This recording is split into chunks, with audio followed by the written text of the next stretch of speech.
Un gran momento, así si me lo permite nuestro anfitrión, para hacer propaganda. Justamente existe este libro que acaba de salir, se llama El Método Documental, es de una autora brasileña, Ana Cristina César. Es una compilación de sus artículos ensayísticos e incluso 3 artículos muy sabrosos sobre la traducción, porque ella era una traductora notable del inglés. Perdón, cabe en el bolsillo de la dama y en el bolso del caballero. Perfecto, abajo del pullover, donde quieran, es el libro ideal. No, pero de veras tiene unos artículos notables. Por ejemplo, tiene un artículo que se llama Traducir un poema corto, que es prácticamente una clase magistral. O sea, si alguien quiere empezar a traducir poesía, que lo lea. De veras, tiene unos artículos sobre la traducción de poesía, Bastidores de la traducción es otro.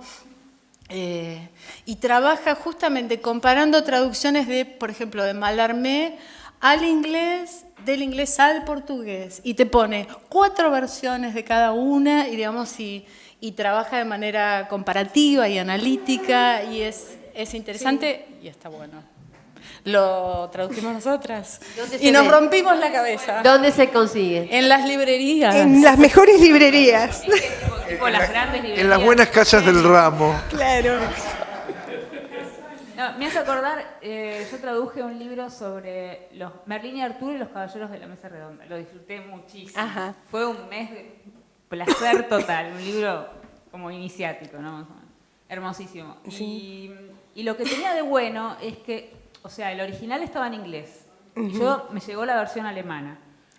Y la versión alemana era tan buena que parecía el original. O sea, era excelente, o sea, lleno de matices, una belleza, un libro que te sumergías y te querías quedar a vivir, hermosísimo, pero depende justamente de la versión que a uno le llegue, ¿no?, del libro. Sí. Porque es posible, como dijeron ustedes, arruinar un libro de un autor que es bueno, en realidad. Sí. Igual yo creo que los grandes autores, digo porque yo leí tantas traducciones malas cuando era chiquita, sobre todo. Yo leía de chiquita y en otra época que venía, no sé, había menos de todo y no todo era bueno. Y no obstante, resistieron, ¿no? Resistieron. Bueno, imagínense que si uno puede leer a Shakespeare traducido por Astrana Marín. Y claro, y sí, es verdad. Sí. Y Shakespeare sigue sobreviviendo. Y sigue sobreviviendo, por eso a eso me refiero, ¿no? Como que tienen tanta potencia que resisten a esas cosas tremendas. Eso Yo no sé si voy a cambiar de tema, pero verdaderamente lo que sí me interesa es saber cuáles son los libros de Clarice Lispector que ustedes han traducido. Porque lo dijeron así muy rápidamente y me gustaría anotarlo y saber de qué editoriales son puntualmente. Están todos en el Cuenco de Plata. Ajá. Cerca del Corazón Salvaje. Y la señora de allá, de la punta, había pedido. Cerca del Corazón Salvaje. La manzana en lo oscuro. Te reís.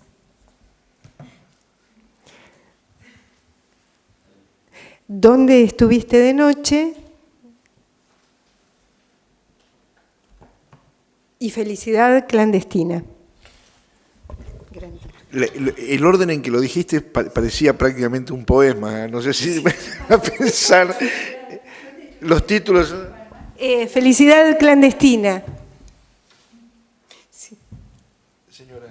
Sí, yo quería que hablaran más de Lispector, pero me interesó mucho que en un momento ustedes dijeron que después del segundo libro es como que habían sintetizado algo así como su obra. A mí me gustaría saber qué encontraron de ella, de su escritura en ese momento que la caracterizaba. Agárrate. No, bueno, en el caso de ambas hemos sido lectoras del Lispector desde siempre. Sí. O sea, yo creo que la empecé a leer en pésimas traducciones, cuando tenía 16, 17 años y no podía creer lo que estaba leyendo. O sea, yo estaba leyendo por mi cuenta y decía, no puede ser que alguien escriba así, esto, etcétera. Vos también creo que lo empezaste a leer en la adolescencia. Sí. Entonces no nos conocíamos, lamentablemente. O sea que, digo, llegamos a la traducción de Clarice habiéndola leído mucho y gustando muchísimo de ella. Por eso digo que, bueno, fue como un sueño hecho realidad. O sea, en algún momento yo decía, ay, si pudiera traducir alguno de estos libros alguna vez sería increíble. Y ese día llegó. Y era impensable, además. Era impensable porque eso se hacía en España. Claro, y ya estaba hecho. Claro. Y ya estaba hecho. Pero creo que lo que, no sé, Teresa, corregime, pero lo que fuimos encontrando quizás a medida que nos fuimos metiendo libro tras libro es como una especie de modus operandi, diría yo, no sé, como una manera de escribir. O sea, a veces ya jugábamos a anticiparle la frase cuando estábamos traduciendo, porque como nos gustaba mucho el texto y nos divertía, nos la pasábamos en grande, digamos, esas tardes. Y empezábamos a hacer juegos sobre la traducción. Y entonces jugábamos como a anticipar la frase, no solo la acción de la novela o del cuento. Y a veces acertábamos.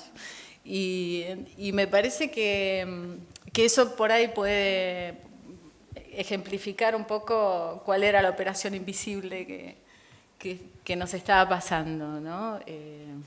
Creo que es eso, ya le empezás a conocerle la prosa y la rienda. Sí. ¿Y por dónde viene? Y por dónde viene y más o menos por dónde puede ir. Siempre presentaba sorpresas, por supuesto. Por supuesto, pero incluso uno sabe eso, que va a presentar sorpresas. Sí. Ahora, a ver, para ampliar un poquito la pregunta de la señora, vos estás contestando un poco técnicamente desde el punto de vista del trabajo de traducción.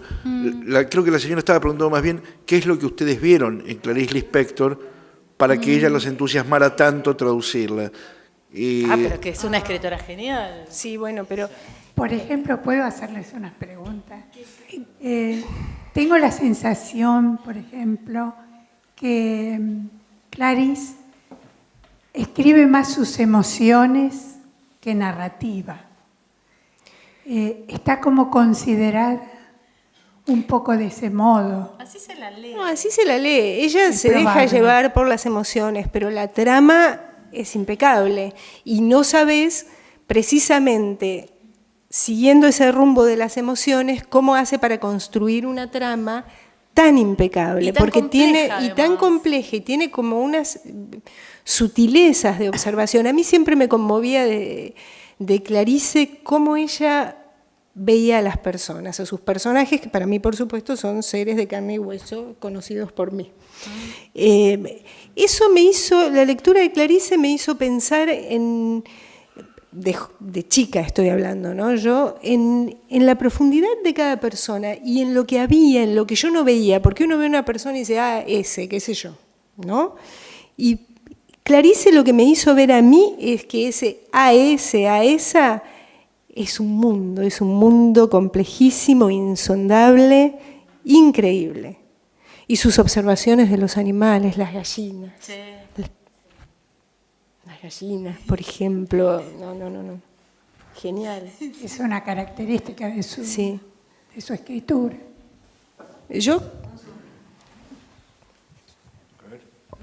Me pasó de leer la novela La araña, no sé si la conocen. Sí. Me gustó mucho la primera parte, pero después la segunda como que sentí que decayó un poco. No sé si les pasa lo mismo. O no tienen ninguna crítica al respecto.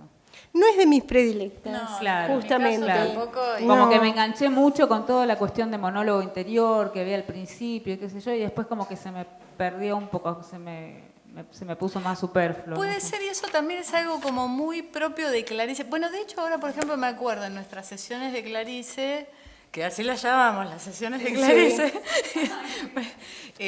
me acuerdo que a veces decíamos, entrábamos como en una buena zona, digamos, en algo que nos gustaba, nos resultaba interesante, desafiante, estimulante y demás. Y decíamos, qué bárbara esta Sí, mina, cómo sí. escribe, mira lo que es. ¿Vos Nos te acordás? emocionábamos. Nos emocionábamos, ¿viste? Sí. Era una locura. Y de pronto decaía, porque Clarice también es, temperamental. Como que se lo Sí. permite, digamos. Y entonces de pronto, a veces decaía Decaía, un poco el estábamos, interés sí. de la prosa, de la trama o el personaje.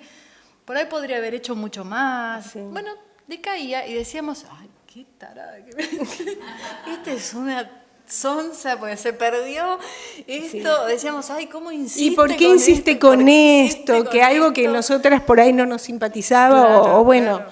nada. Claro, claro. A mí me gustaría leer el final de Cerca del corazón salvaje, que es lo que escribió a los 21 años. ¿Se puede? ¿Se puede? Nos contás el final, es como contar el final de la película. No. Bueno. No, no es final. Es para el mundo de Clarice, ¿no?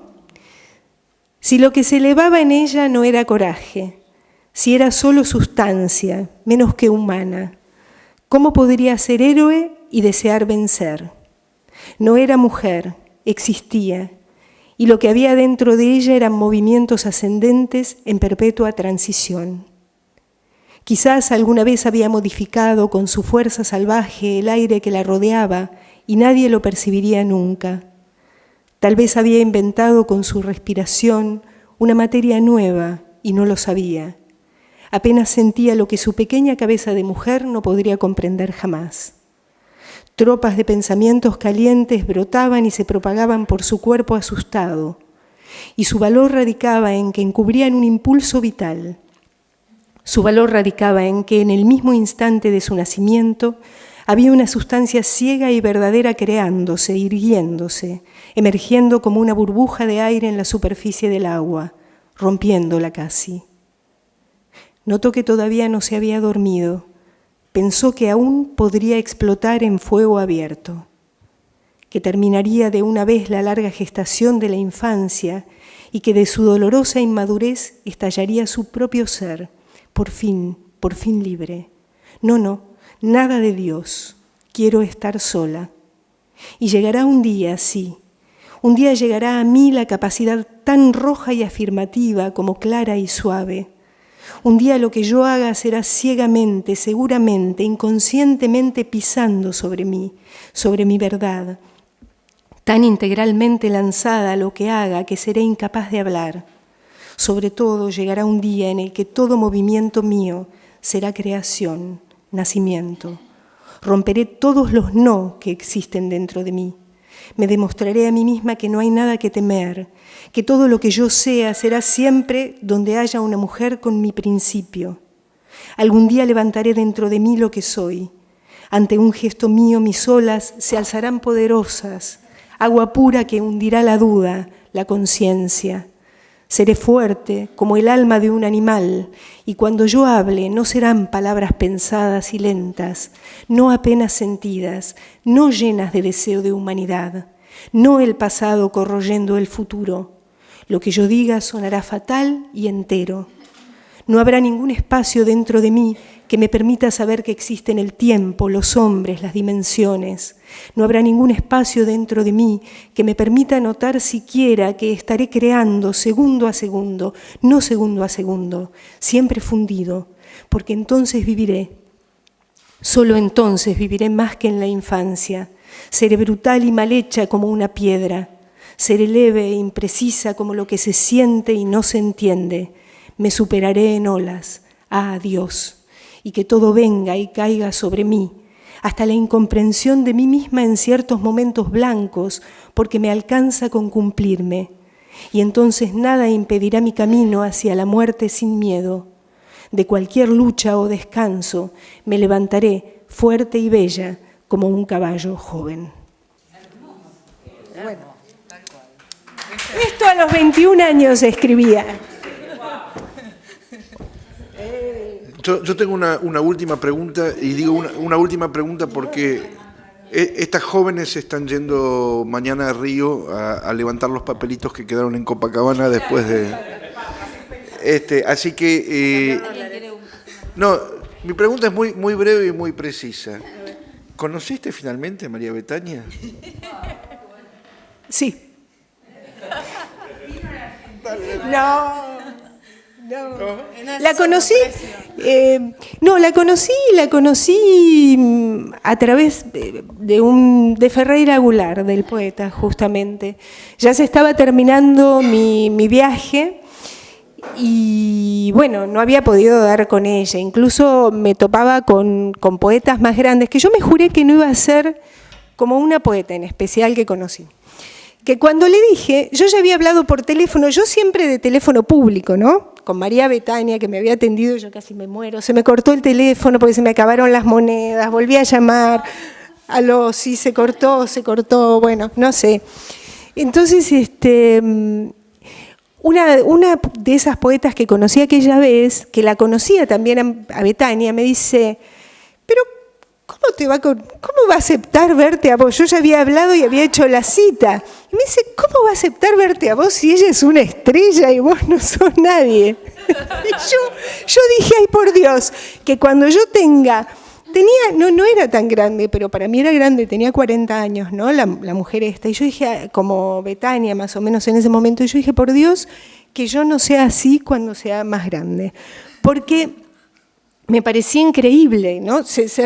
Le molestó que yo quisiera que tuviera la ilusión de conocer a Betania. Y yo lo decía tímidamente, no le dije, uy, ya hablé y la voy a conocer. Dije que yo me había interesado en el portugués y en la poesía y en todo a partir de escuchar a María Betania y de escuchar lo que María Betania hacía en sus shows, que es que ella recita a veces o lee bueno, ahí yo conocí, a través de ella conocí la verdad, a Fernando Pessoa, a la propia Lispector. O sea, no solo eran las músicas, sino lo que ella transmitía de la literatura. Entonces yo sentía que yo le quería agradecer eso a María Betania. Y bueno, la conocí a través de Ferreira Goulart, porque ya eran mis últimos días, no había logrado mi cometido y ya tenía que volver a Buenos Aires, no había más dinero, no había más nada, me quedaba sin casa.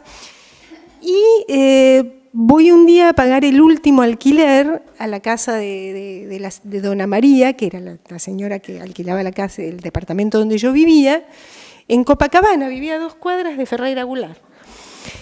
Y cuando iba caminando hacia pagar el alquiler, que era unas cuadras más allá, por la Rúa Barata Ribeiro, iba yo así, con un sombrerito que usaba, y viene un hombre muy joven, negro, con una sonrisa divina enorme, que traía una rosa de cabo muy grueso, color rojo oscuro, como púrpura.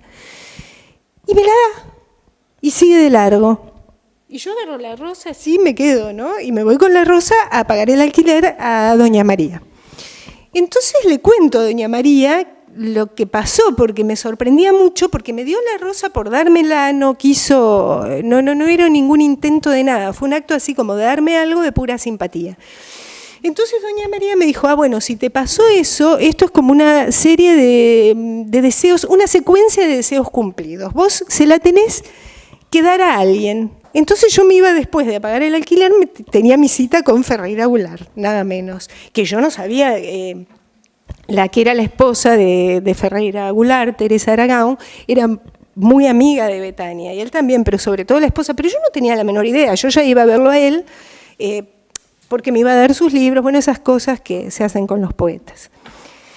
Y entonces voy con la rosa y le digo, bueno, yo, todas las presentaciones, todo, y le doy la rosa, le digo, bueno, entonces yo te la doy a vos porque es lo que hay que hacer con la rosa, qué sé yo, y nos seguimos charlando, y me pregunta, por cortesía, cómo era que yo tenía su dirección, por qué me había interesado, y voy y le cuento la historia de María Betania, y le digo, ¿y sabe qué? Y justo, nada, ya me estoy yendo y no sé si voy a poder hacerlo, de conocerle, qué sé yo. Entonces él se me queda mirando y me dice, no te prometo nada porque María Betania es muy tímida, pero llámame mañana. Y yo dije, no, eso no lo puedo creer. Y lo llamé mañana y me dio el número de la casa de María Betania y así fue que después llamé. Y, bueno, eso. Así que sí. Fue una cadena de deseos y de dones, y de dones. Y yo creo que la vida es así, ¿eh? Yo creo que la vida es así. Sí. Así que sí. Con estas palabras, muchas gracias por haber venido. Los esperamos.